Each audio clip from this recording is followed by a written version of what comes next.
Baik, insyaallah pada kesempatan kali ini kita akan membahas tentang bab fasal. Ini sebenarnya masuk pada bab jihad ini. Tapi kami ambil pembahasan yang berkaitan dengan yang sering kita temukan di kehidupan sehari-hari kita. Kalau jihad kan berperang, ya tak? Tapi penting nih, tidak bisa juga kita tinggalkan. Cuma kami ambil yang paling sering terjadi di lingkungan kita tentang sumpah dan nazar. Pernah bahas sumpah nazar? Bersumpah dan bernazar. Misalnya kalau orang bersumpah tuh dia itu suka bohong biasanya. Makanya orang tidak percaya kan. Makanya dia sumpah. Kalau orang jarang bohong, tidak perlu dia bersumpah, orang tidak percaya gitu kan. Saya tidak percaya antum ngomong kayak gitu. Sumpah demi Allah. Itu tuh nak menguatkan, mau menguatkan apa yang ingin dia sampaikan. Kadang sumpah berbohong, apalagi sumpah palsu. Sumpah palsu itu dosa besar ya, akbarul kabair. Rasulullah, ala unabbiukum akbarul kabair. Dia menyampaikan kepada sahabat, maukah saya beritahu tentang dosa besar? Ada 3 dosa besar. 3 kali Rasulullah mengulangkan kepada sahabat. Saking pengennya Rasulullah itu sahabat memperhatikan 3 dosa besar ini. Yang pertama itu apa? Dosa besar yang pertama syirik. Syirik itu dosa besar itu.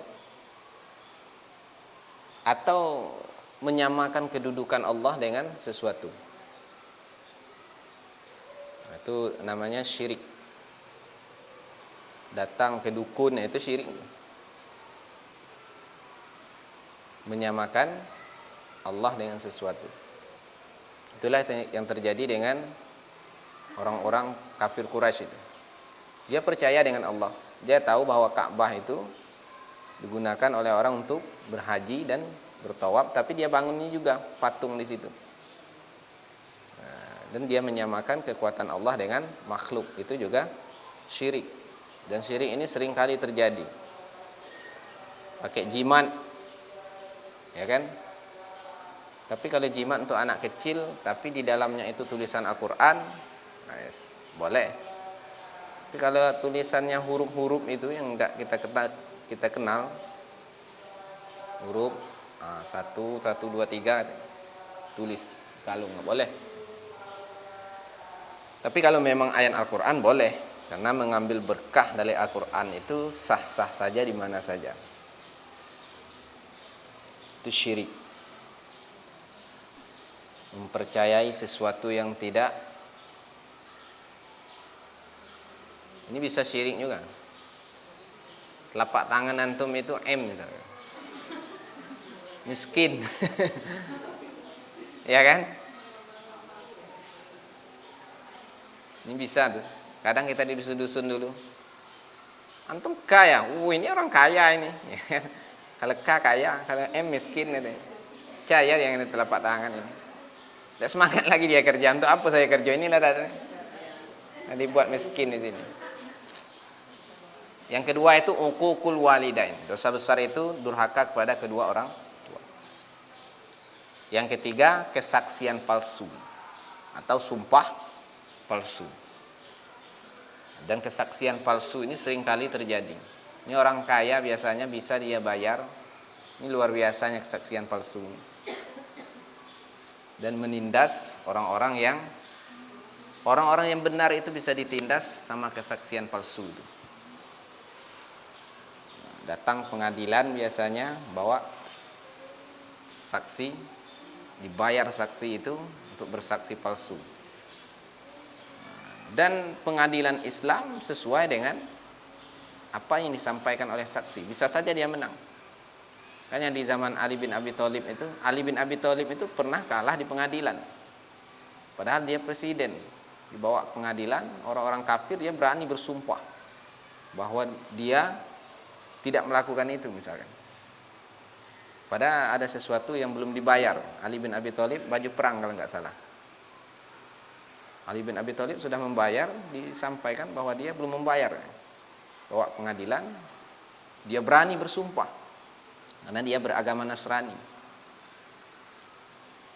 Padahal Ali bin Abi Thalib sudah membayar itu. Dan ternyata pengadilan membenarkan ucapan Nasrani karena dia bersumpah. Dan Islam itu kalau sudah bersumpah berarti dia yang benar. Nah, namun setelah itu orang Nasrani itu melihat memang hukum Islam ini luar biasa. Dia mengakui kesalahannya. Dia pun masuk Islam. Orang bersumpah. Bersaksi palsu juga, saksi palsu. Apakah jenazah ini baik? Baik, ya kan? Pada tiap hari dia minum, berzina, tapi secara terang-terangan ya. Sering enggak di masyarakat misalkan. Tapi kalau memang kita enggak tahu ya sah-sah saja. Kita bilang baik dan tak perlu pula kita ungkit-ungkit. Kira-kira baik enggak usah. Tapi kalau memang tiap hari dia berzina, nampak dia berzina, mencuri, dah ketahuan, pokoknya kerjanya itulah, maksiat itulah. Saat mau sholat jenazah, dia meninggal dunia ya. Kalau orang minta dipersaksikan baik, ya kita diam saja. Karena memang dia tidak baik. Apa kita bilang? Tapi kalau memang kita nggak tahu, ya kita berhusnuzon itu juga sangat baik. Tapi kalau sudah jelas-jelas secara terang-terangan dia bermaksiat kepada Allah Subhanahu wa taala, maka orang yang seperti itu tidak perlu kita persaksikan bahwa dia adalah orang baik. Cukup kita bermohon kepada Allah, ya Allah ampunilah dosanya. Seperti itu. Nah, sumpah itu, apa itu sumpah? Sumpah itu adalah mentahkikkan sesuatu, artinya menguatkan. Siapa kemarin tuh Bunda ada punya buku ini enggak kemarin? Punya. Ah, itu bagus buku ini, Mazhab Syafi'i ini bagus. Buku ini paling sederhana pemahamannya. Mazhab Syafi'i. Murah harganya. Berapa harganya kemarin ya? Tidak sampai 50 ini.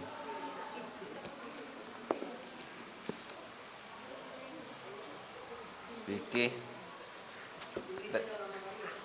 Sulaiman Rashid. Ini banyak rekomendasi dari para ulama. Rasulullah Ustaz Abdul Somad merekomendasikan fikih ini. Ada juga ustaz-ustaz yang lain. Hah? Pasar ada di Shopee, Bay.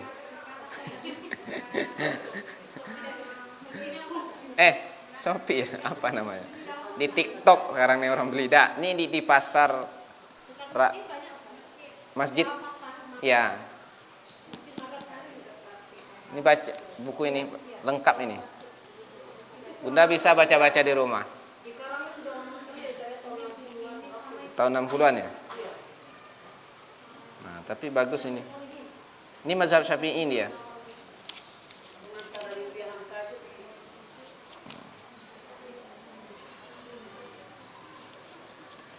Mana? Cetakan. Ini cetakan ke-88 tahun 2019 nih. Yang lebih tua lagi ya.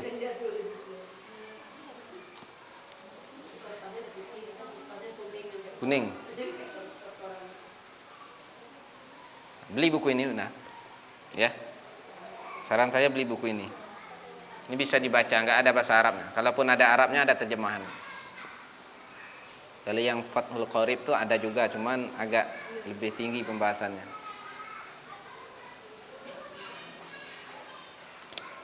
Jadi sumpah itu adalah mentahkikkan sesuatu, artinya menguatkan sesuatu dengan menyebut nama Allah yang tertentu dan menyebut sifatnya. Wallahi. Kalimat sumpah itu biasanya wallahi, billahi, tallahi. Kalau Allah saja tidak, dia harus ada wallahi, huruf qasam. Kalau wallahu dak. Kalau wallahu artinya dan Allah. Ya, wallahi. Baru artinya demi Allah.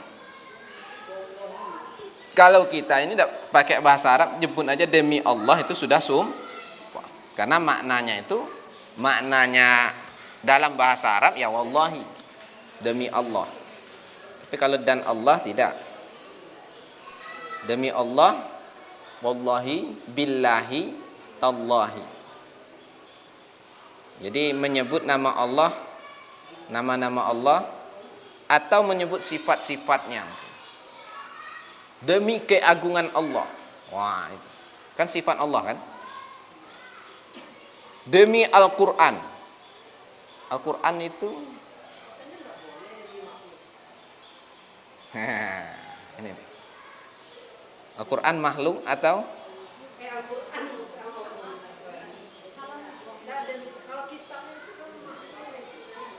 enggak?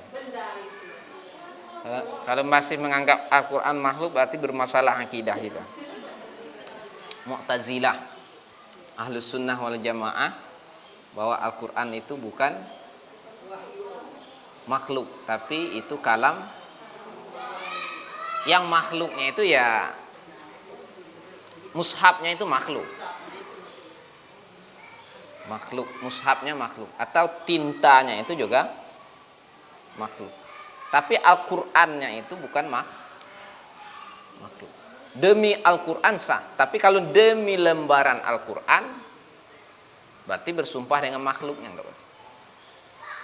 Dan kita sekarang sering kita demi Allah, demi Rasulullah, enggak boleh. Rasul itu makhluk enggak? Nah, enggak boleh. Demi Allah, demi Rasulullah. Adapun sumpah dengan menyebut selain daripada namanya, yakni nama Allah atau sifat-sifatnya, seperti sumpah dengan makhluk, tidak sah. Berarti tidak wajib ditepati dan tidak wajib kafaratnya. Begitu juga sumpah yang tidak disengaja. Mana sumpah yang tidak disengaja itu yang enggak wajib. Mungkin keceplosan ya. Tidak sengaja gitu. Kayak gitu ya. Allah Subhanahu wa taala berfirman di dalam surah Al-Maidah ayat 89, "La yu'akhidzukumullah billaghwi fi aimanikum walaki yu'akhidzukum bima aqadtumul aiman." Allah tidak menghukum kamu disebabkan sumpah-sumpahmu yang tidak dimaksud untuk bersumpah. Ini tergantung dengan niat kita lah lagi. Tetapi dia menghukum kamu disebabkan sumpah-sumpah yang kamu sengaja. Demi Allah, apa contoh sumpah?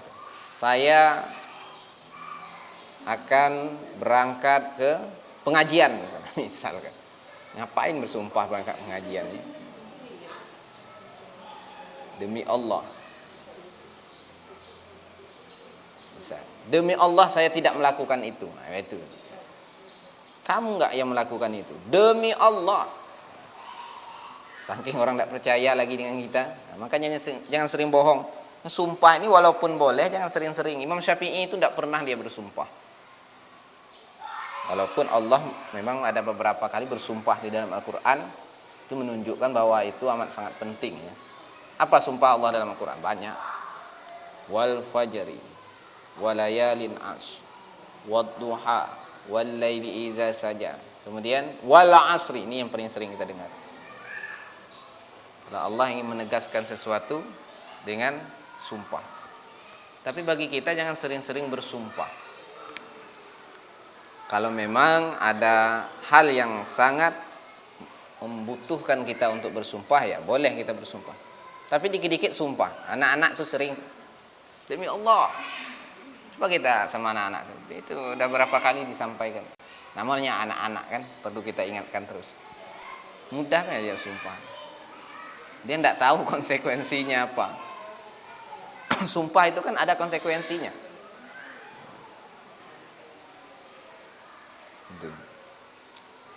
Kemudian di sumpah itu artinya apa? Mentahqiqkan atau dalam mentahqiqkan itu ingin menguatkan apa yang kita sampaikan dengan menyebut nama Allah atau menyebut sifat-sifatnya. Itu artinya sumpah. Adapun sumpah dengan selain menyebut nama Allah ataupun sifat-sifat Allah, maka tidak sah. Demi cintaku padamu misalnya. Wah, itu sih. Demi apa lagi? Demi langit dan bumi. Ngapain demi langit dan bumi? Apa itu demi langit dan bumi ya? Demi Lata, demi Uzza. Itu sumpah jahiliyah. Demi Lata dan Uzza. Jadi kalau mau bersumpah boleh, maka dengan menyebut nama Allah. Ketika kita ingin menguatkan atau mentahqiqkan pernyataan kita, itu dengan membawa nama Allah. Biasanya kalau orang muslim sudah bersumpah, berarti dia menyatakan sesuatu yang benar. Itu pentingnya juga. Tapi jangan sering-sering gitu. Udah kepepetnya orang, kita udah memang benar-benar itu. Tapi orang masih saja tidak percaya, maka wallahi sering bersumpah. Tapi tidak boleh mengumbar-ngumbar sumpah itu. Dikit-dikit sumpah, dikit-dikit sumpah, dikit-dikit sumpah. Kemudian sifat-sifat orang yang sah sumpahnya. Jadi orang-orang yang sah sumpah itu siapa?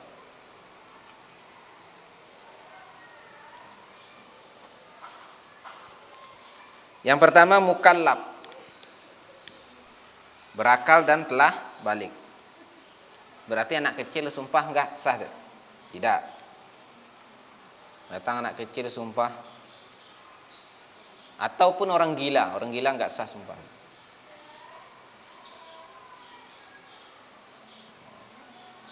Kalau orangnya tidak sah sumpahnya berarti tidak ada konsekuensi ya.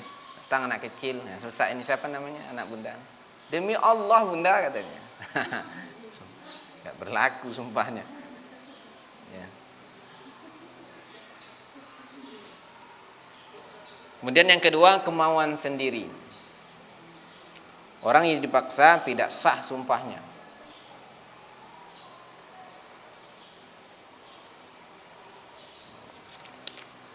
Tiga saja.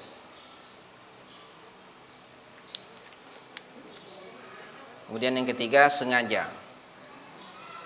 Atau orang yang terlanjur lidah tidak sah sumpahnya. Orang yang tidak sengaja keceplosan. Enggak sengaja misalnya. Memang benar-benar enggak sengaja gitu. Bukan ini. Kalau sudah diniatkan, maka itu disebut dengan sumpah. Itu sifat-sifat orang yang sah sumpahnya. Kemudian kita masuk pada pelanggaran sumpah. Pelanggaran ini sama dengan konsekuensi daripada sumpah yang kita ucapkan tadi. Kalau kita melanggar daripada sumpah kita. Apabila seseorang itu bersumpah, kemudian dilanggarkannya sumpah itu, maka dia wajib membayar kafarat atau denda pengampun daripada kesalahannya. Dia melanggar sumpah. Contoh orang melanggar sumpah itu gimana? Demi Allah. Apa lagi? Demi Allah saya akan melakukan itu misalkan. Ternyata dia tidak melakukannya. Berarti karena dia sudah menyebut nama Allah dan bersumpah, ternyata dia melanggar sumpah itu sendiri.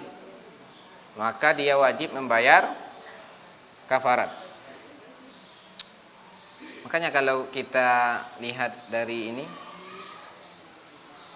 dari sumpah-sumpah pejabat itu ya, pejabat itu kan sumpah dah. Mudah aja dia melanggar, bayar kafaratnya ini. Sudah disumpah dia kan, dia berjanji tidak korupsi aja. Korupsi dia 100 juta. Bayar kafarat sampai 100 juta. Bagusnya pejabat itu dikasih perjanjian aja. Ditambah yang perjanjian gitu. Kalau janji kan konsekuensinya lebih berat. Melanggar janji apa? Orang yang melanggar janji, ciri-ciri orang munafik. Orang munafik itu tempatnya di kerak api neraka nanti. Kalau sumpah mudah dia melanggar.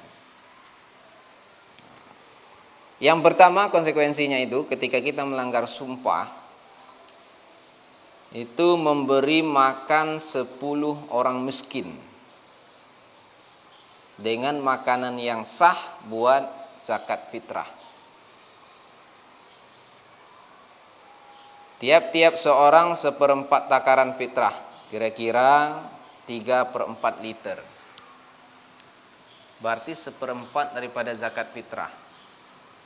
Zakat fitrah itu berapa ukurannya? 1 sok 4 mud ya. Berarti 1 mud 1/4-nya. Tapi 10 orang miskin.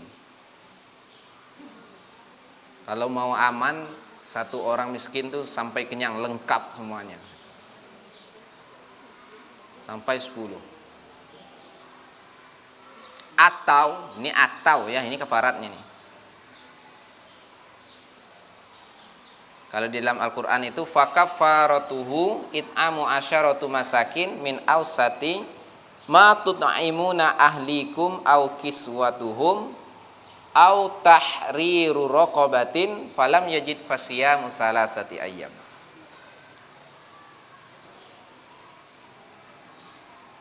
Maka kafarat melanggar sumpah itu adalah memberi makan 10 orang miskin, yaitu dari makanan yang biasa kamu berikan kepada keluargamu, atau memberi pakaian kepada mereka, atau memerdekakan seorang budak. Barang siapa tidak sanggup melakukan yang demikian, maka kafaratnya puasa selama 3 hari.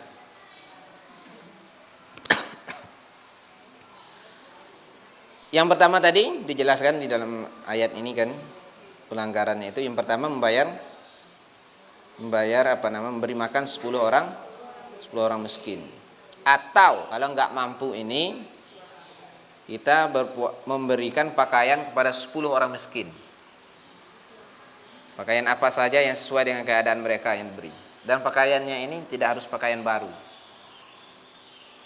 Yang penting pakaian yang biasa dipakai lah. Kalau mau aman kasih gamis saja. Oke, banyak pula tanya celana enggak, baju enggak, kasih gamis lengkap, ya kan? Pakaian.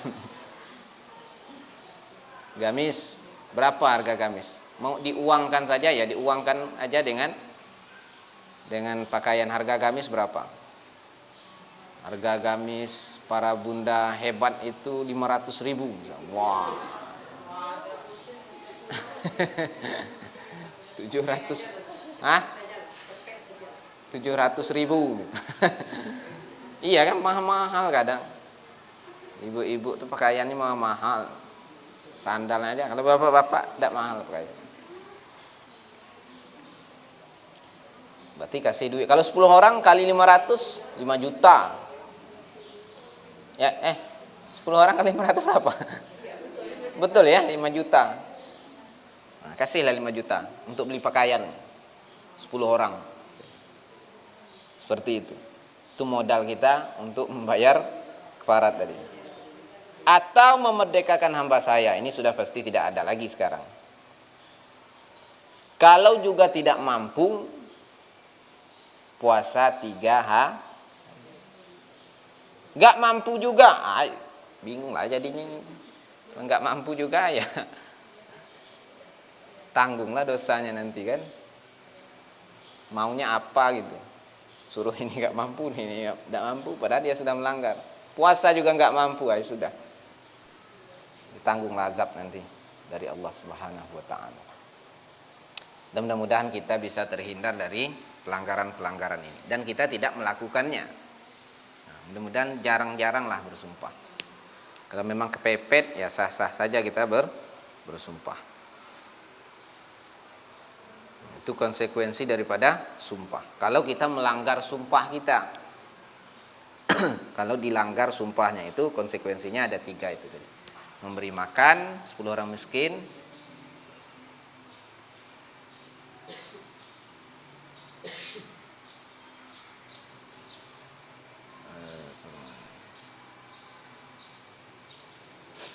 berbeda dengan zihar kemarin ya. Kalau zihar kemarin apa? Zihar kemarin tuh bukan pilihan kayak ini. Kalau zihar tuh lebih berat, 60 hari. puasa. Itu untuk bapak-bapak biasanya zihar itu. Zihar kemarin apa zihar? Apa arti zihar kemarin? Hah? Punggungnya ya, atau tidak harus punggung, yang lain juga berlaku gitu.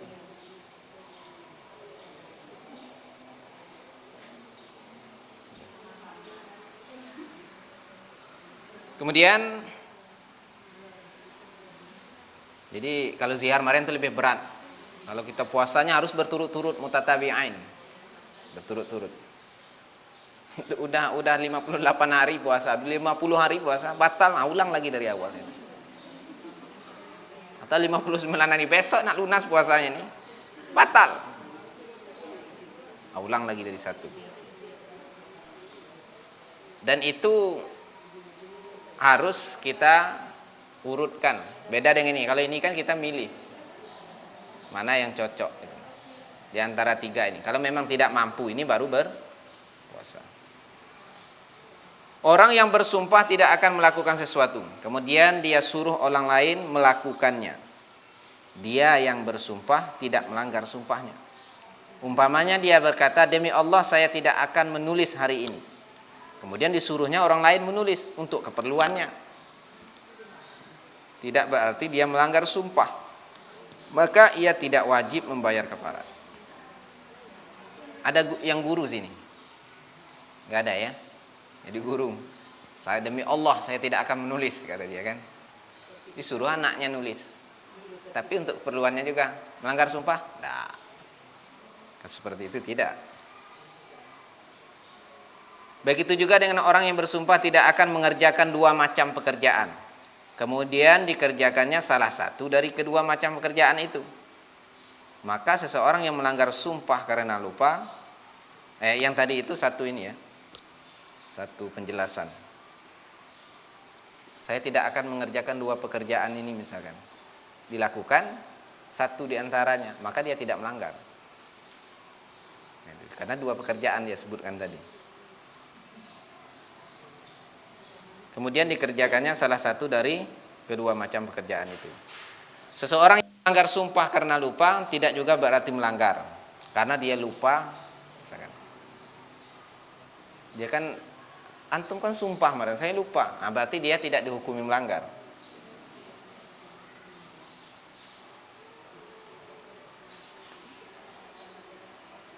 Orang yang bersumpah akan menyedekahkan hartanya, ia harus memilih antara bersedekah atau membayar kafarat.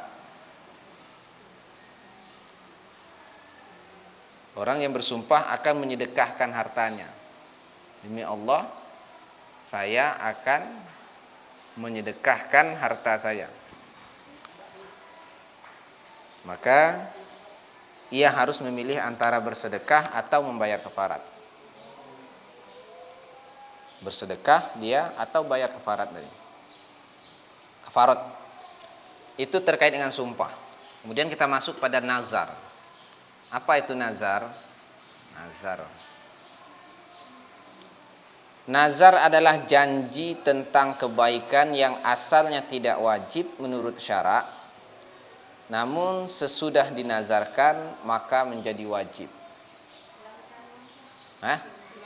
Nazar adalah janji tentang kebaikan yang asalnya tidak wajib menurut syarak, menurut hukum Islam. Sesudah dinazarkan maka menjadi wajib.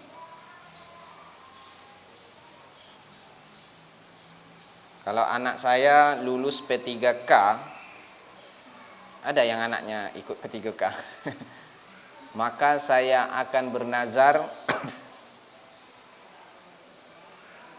Apa nama nazar misalkan? Maka saya akan apa? Akan menghatamkan Al-Quran 3 kali dalam sebulan.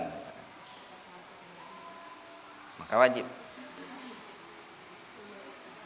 Yang asalnya dia tidak wajib, ya kan? Tapi menjadi wajib setelah dinazar. Itu namanya nazar. Firman Allah Subhanahu wa taala, yufuna bin nadri. Mereka menunaikan nazarnya. Sabda Rasulullah SAW, man nazara ayyusillah fala yu'sihi. Barang siapa yang salah. Ini kebalik ini kayaknya ayatnya. Ayat yang di atas taruh di bawah, yang bawah di atas. Ayat yang di bawah terjemahannya di atas. Ayat yang di atas terjemahannya di bawah. Bukan ayat, hadisnya. Hadis riwayat Bukhari, hadis sahih. Yaitu Ad-Dahr ayat 7. Ad-Dahr ayat 7 tadi, yufuna bin nadri. Ini menunjukkan bahwa memang nazar itu ada hukumnya.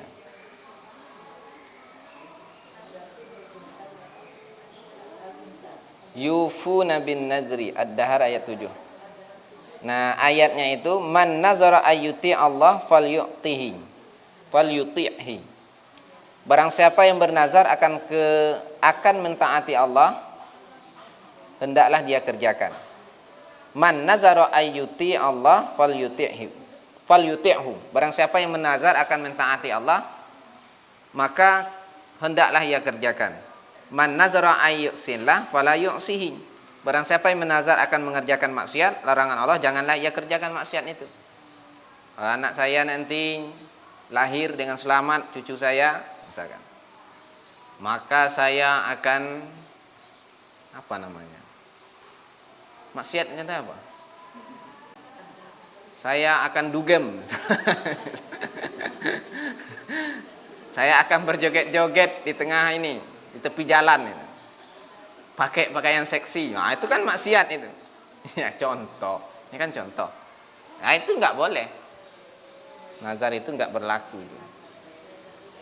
Tapi kalau dia bernazar untuk ketaatan kepada Allah, ya, kalau anak saya serta cucu saya lahir dalam persalinan nanti, lahir dalam selamat, misalkan dalam keadaan sehat walafiat, maka saya akan memberikan makan, menggratiskan kepada anak yatim, misalkan makan di warung sederhana, misalkan. Warung makan sederhana apa? Yang di Simparimbo itu apa? Yang bagus di Simparimbo itu nasi kapau, wajib, ya kan? Gitu. Kemudian nazar itu ada dua macam. Yang pertama, menjanjikan ibadah apabila dia mendapatkan nikmat. Nah, itu tadi. Atau karena terhindar dari bahaya. Ya. Menjanjikan ibadah, dia pengennya ibadah setelah dia mendapatkan nikmat. Menjanjikan ibadah. Atau karena terhindar dari bahaya. Umpamanya, contoh, seorang berkata, kalau saya dikaruniai Allah anak, saya akan puasa 5 hari karena Allah. Atau kalau Allah menyembuhkan penyakit saya ini, dia sedang sakit. Ini contoh yang lebih mudah. Ngapain kita cari contoh yang gak susah tadi ya? Ini contohnya sudah ada di sini. Contoh yang mudah sangat. Kalau Allah menyembuhkan penyakit saya ini, saya akan sholat tengah malam 6 kali karena Allah. Maka apabila dia memperoleh anak atau sembuh dari sakitnya, dia wajib berpuasa 5 hari atau sholat malam 6 kali. Nah, 6 kali itu yang mana? Nah, itu tergantung dengan niat dia. Apa 6 malam maksudnya atau 6 kali di malam itu, ya tergantung dengan niatnya tadi. Itu diikatkan dengan sesuatu, digantungkan dengan sesuatu. Kemudian jenis yang kedua, mewajibkan ibadah dengan tidak ada sebabnya. Misalnya dia berkata, saya akan berpuasa bulan ini. Tiba-tiba dia pengen puasa aja. Saya pengen puasa bulan ini gitu. Itu kan untuk ketaatan.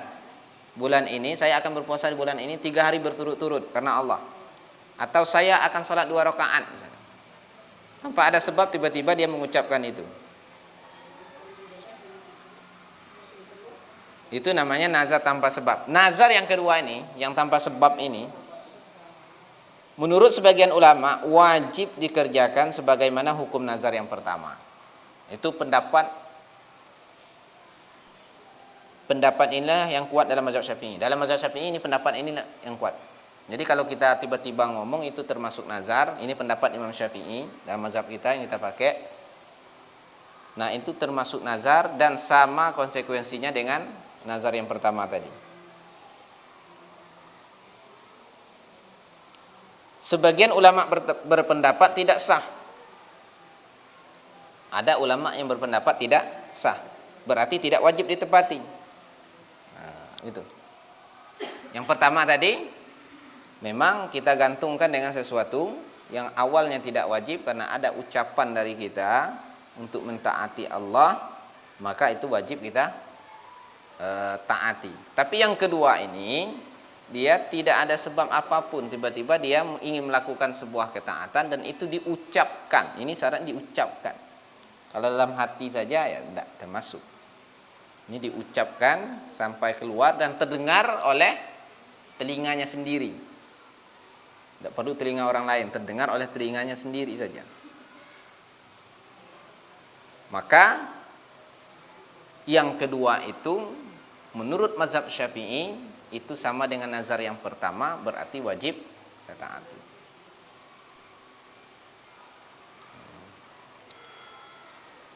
Bernazar akan berbuat maksiat larangan, maka tidak sah. Umpamanya, kalau anak saya lahir nanti dengan selamat, saya akan minum arak. Saya akan minum khamar. Saya akan mabuk-mabukan dengan teman-teman pengajian saya.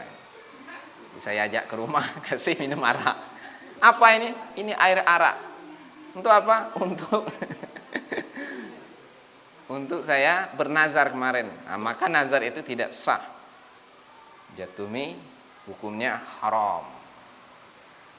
Jadi ayatnya man nazar, hadisnya man nazara ayyusillah fala yu'sihi. Barang siapa bernazar akan mengerjakan maksiat, larangan Allah janganlah ia kerjakan maksiat itu. Seperti itu. Jadi para bunda yang dirahmati Allah, untuk pembahasan kita pada hari ini kita cukupkan di situ dulu. Kalau ada pertanyaan, fadhal, silakan. Lebih dan kurangnya mohon maaf. Assalamualaikum warahmatullahi wabarakatuh.